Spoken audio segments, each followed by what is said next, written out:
Hey everyone, before we get started, please consider following us on Twitter, which is twitter.com/deadsoulscast, and also our Instagram, which is dead_souls_podcast. It really supports us and helps us out. And also, if you so wish, please check out our Patreon, which is at patreon.com/deadsouls, where you can pick up some cool extras and get involved with the podcast. Anyway, on with the show.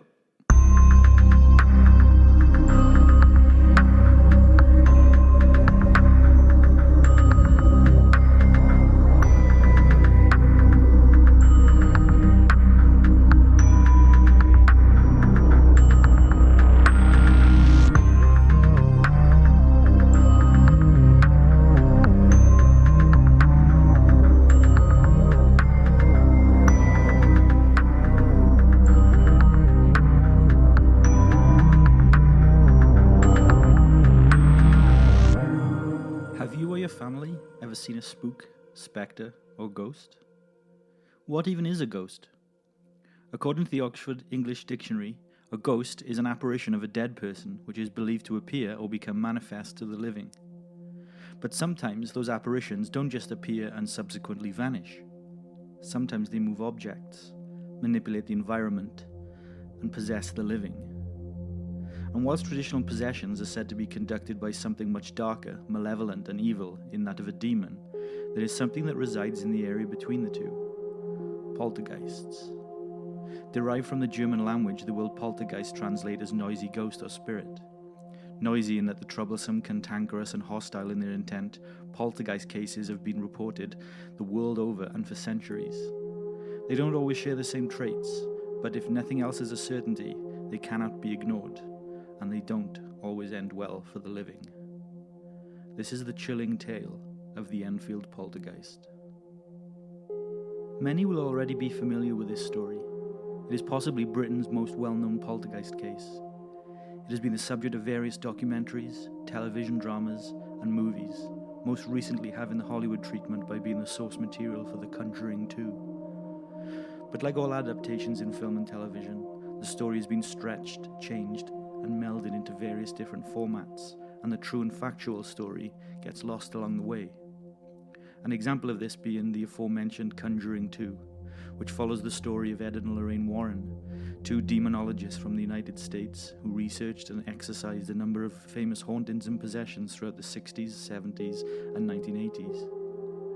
The Warrens, who I will be dedicating a full episode to very soon, in reality were only at the Enfield house for a few hours. They turned up unannounced and spent the morning trying to convince the actual investigators of the case, Maurice Grosse and Guy Lyon Playfair, to utilize the haunting to gain as much financial reward as they could. The movie barely features any actual events from the case, which does seem unnecessary given the actual events were chilling enough without the exaggeration. So I'd like to bring to you the true facts, the real and disturbing events, and to present the haunting and disturbance as it actually happened. In 1977, the Hodgson family were living in a small terraced house in Enfield, a leafy suburb of London. They were the focus of a series of unsettling and at times terrifying poltergeist disturbances over an 18-month period. The hauntings were witnessed by over 30 people, including neighbours, the press, police officers, and professional investigators. But none could explain the phenomenon with any known or scientific explanation. The on-site investigators during the incident witnessed and captured on film over 1,000 happenings or incidents of paranormal activity. Some have come to call the case a hoax, the childish games of two teenage girls, but I ask you to keep an open mind and judge for yourself as I go through the details, and also keep in mind whether you think two teenage girls can pull the wool over so many people for so long. The year is 1977. At 284 Green Street in Enfield, 47-year-old Peggy Hodgson lived with her 4 children: Margaret, aged 13, Janet, aged 12, Billy, aged 7, and John, aged 11, who was rarely home as he was away at boarding school. Peggy was recently divorced, and the family got by surviving on state welfare benefits and child support from the children's father. Times were certainly difficult, both financially and emotionally, but Peggy was a strong matriarch who held the family together well. On the 31st of August at around 9:30 p.m, Janet and John were in bed when they heard a shuffling sound in their room. The sound was like someone slowly shuffling across the bedroom, dragging their feet and wearing house slippers. Mrs. Hodgson came into the room to tell them to quiet down. She had heard the shuffling sound too and assumed it was the children out of bed. The night before, the children had also complained that their beds were shaking up and down, and Peggy grew weary of them messing around. Janet complained that the chair in her bedroom was making noises, specifically the noises that was causing the shuffling. Annoyed, Peggy took the chair from the children's room. Upon returning to the children's room, Peggy turned out the lights, and the shuffling immediately started again. She quickly switched the light back on and it stopped. The children were in their beds, not moving. Again, Peggy turned off the lights, and again, the shuffling sound could be heard. Mrs. Hodgson stated on record that it sounded like someone was walking across the room wearing slippers. Then, the knocking started. As they listened, frozen and confused, a chest of drawers slid into the center of the room from the wall, a distance of almost 2 feet. They stood quiet, staring at the chest. Peggy then pushed it back against the wall, slightly shaken, and again, it slid back out of its own accord. She tried to push it back again, but this time it would not move, frozen to its position. Peggy, now disturbed, beckoned the children and took the kids out to the neighbours. They went to the house of the Nottingham family, who were friends of the Hodgsons. Peggy explained what had happened, and the Nottinghams were very sceptical of the story, thinking there must be a rational explanation, but they did agree to come and have a look at the house. Peggy, Vic Nottingham, and his son Gary, aged 20, went back to the Hodgsons' house. Sure enough, the knocking continued, and the Nottinghams heard it too. Vic stated that he thought it sounded as if the knocks were following him around the house. Vic then called the police, not knowing how else he could help, but seeing the distress on Peggy's face, did not want to leave her alone. WPC Heaps and PC Hyams arrived around 1 a.m. WPC Heaps testified to the investigation. She stated the following on record in her police report. On Thursday the 1st of September 1977 at approximately 1 a.m, I was on my duty in my capacity as a policewoman when I received a radio message to 284 Green Street, Enfield.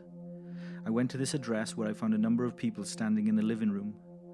I was told by the occupier of this house that strange things had been happening during the last few nights and that they believed that the house was haunted. Myself and another PC entered the living room of the house and the occupier switched off the lights.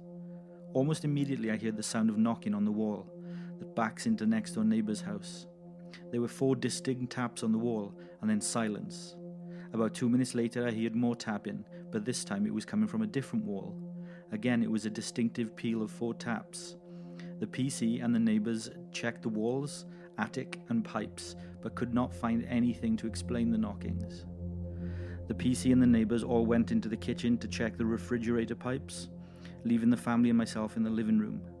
The lights in the living room were switched off again, and within a few minutes the elder son pointed to a chair which was standing next to the sofa. I looked at the chair and noticed that it was wobbling slightly from side to side. There was no one near the chair. I then saw the chair slide across the floor towards the kitchen wall. It moved approximately 3 to 4 feet and then came to a rest.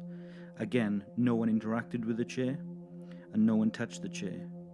At no time did it appear to leave the floor. I checked the chair but could find nothing to explain how it had moved. The lights were switched back on. Nothing else happened that night, although we later reported other disturbances at this address. The police and the Nottinghams eventually left as there was nothing further that could be done. The Hodgson family all slept in the front room together for the next few nights, petrified. Throughout the next few days, Lego and glass marbles began being thrown around the house. When I say being thrown around the house, I don't mean by a human entity. This was witnessed by both the Hodgson and Nottingham family. Often marbles would materialize from above and fall to the floor, and also be fired across the room from locations where nobody was standing or sitting. Vic, Nottingham's father, upon picking up one of the thrown marbles from the floor, noted that it was burning hot to the touch. On the 4th of September, feeling unsure of who to contact next, Mrs. Hodgson called the Daily Mirror, a national newspaper, hoping to gain some help through the press. Whilst many at this point will say that the family were indeed after immediate attention, this was not in fact the case. Peggy Hodgson innocently thought the attention of a newspaper would bring forward somebody who knew what to do about the haunting. Journalist Douglas Bence and photographer Graham Morris visited the house the following day and witnessed the Lego blocks flying around the room. Indeed, one hit Graham Morris in the forehead, which caused a visible injury that remained for several days. They returned to the newspaper convinced that there was a story in the house, and senior reporter George Fellows and photographer David Thorpe visited on September the 7th. Fellows sympathized with Mrs. Hodgson, and upon hearing the knock-in for himself, contacted the Society for Psychical Research. SPR, or the Society for Psychical Research, is one of the oldest paranormal investigative bodies in the world. It was established in London in 1882 by a group of scientists, philosophers, and academics. It was the first scientific organization ever to examine claims of psychic and paranormal phenomena. It began at a time when spiritualism, paranormal phenomenon, and the afterlife were hot topics of interest amongst the public of the United Kingdom and indeed Europe. Although not without its critics, it has remained until today as one of the most legitimate research bodies into such activity, and still funds various research papers around the world. In 1977, Maurice Grosse had recently joined the Society. A successful inventor, Grosse had lost his daughter Janet the year before in a motorbike accident. After several instances where Grosse was convinced that Janet had left message for him and tried to contact him, he joined the Society determined to investigate paranormal phenomena further. His chance came when he was asked to attend the home of the Hodgsons. Whilst Grosse was keen to find answers, it's pertinent to know that he was a man of science and initially skeptical in his approach to the case, with immediate suspicions that the girls were faking the instances. By October, the moving and throwing of objects had now been continuing for several weeks, and Grosse was certain this was genuine phenomenon. Partly because the objects that materialized and were thrown around the room occurred when no one else was in the room with him, and also occurred from angles impossible for family members to have been doing the throwing. Further, the Lego and marbles were always hot to the touch, some being unable to pick up for a while after landing. It was also observed that when thrown, the Lego and marbles never bounced or rolled. They stopped dead where they landed, something Grosse tried to recreate himself but was never able to. Soft furnishings, cutlery, and any household object that wasn't nailed down had also become the focus of the disturbances and were routinely disrupting various rooms in the house. The SPR had also now sent another member to assist Grosse with the investigation, a gentleman by the name of Guy Lyon Playfair. He was a writer who was keen to document every occurrence as factually as possible. Playfair was extremely skeptical at first. He didn't witness anything of significance for several days.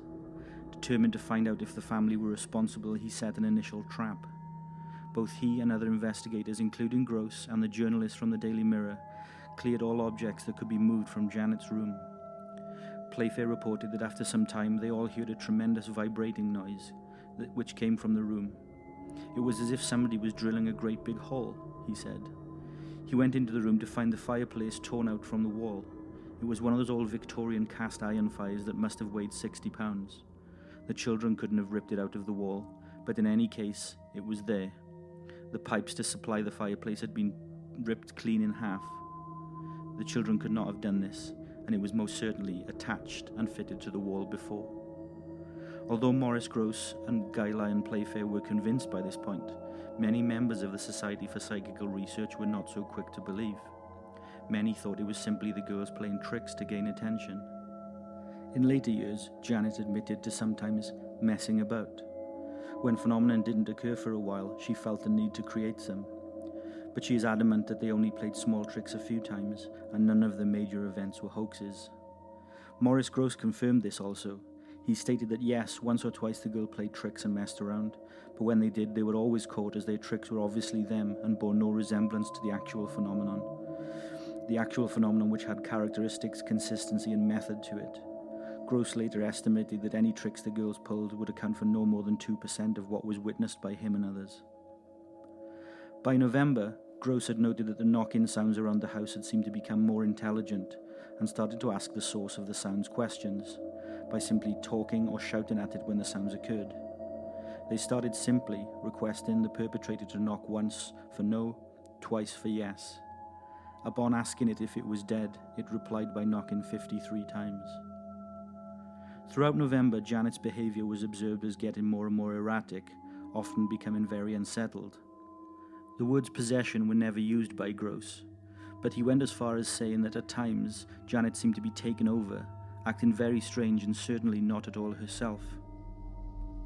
On November 26, a doctor was called to the house as Janet's wild behaviour became extreme, and Peggy in particular had never seen Janet acting this way. She had always been a very quiet and subdued child. The doctor decided to put Janet to sleep and administered 10 milligrams of Valium via injection to Janet. Half an hour later, the investigators heard a loud crash coming from upstairs, and upon checking on the girls found Janet on top of a dresser, still asleep, kneeling on a wide clock radio. Having been thrown 14 feet across the room and witnessed by her visibly shaken and horrified brother and sister, they left the room to once again sleep together. As part of the investigation, cameras were set up in the girls' room which could be remotely operated and take bursts of photos every 4 seconds. The images documented from these cameras showed several strange happenings in the room.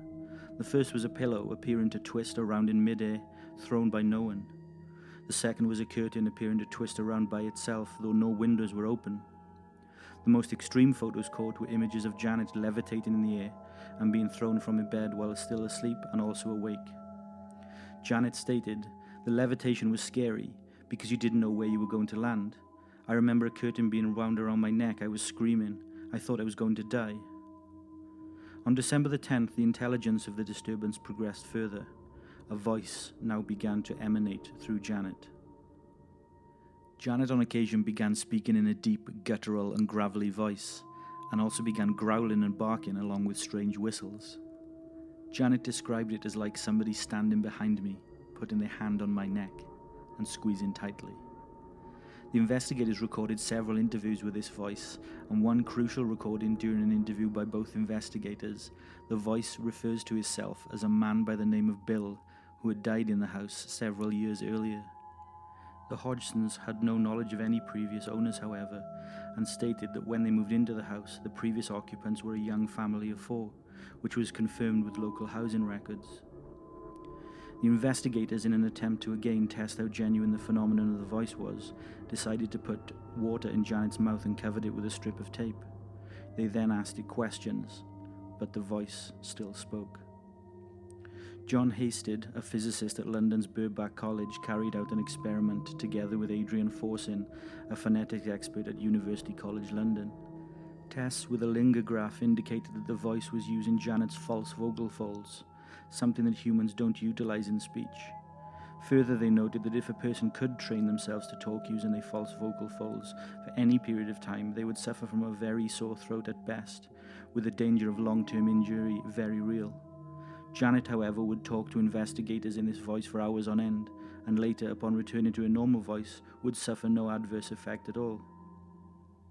For those of a sensitive disposition, you may want to skip the next part. This is the actual recording of the investigators questioning the entity, and it replying through Janet. I want you to tell me whether you remember what happened to you when you died. Just before you died and just after you died.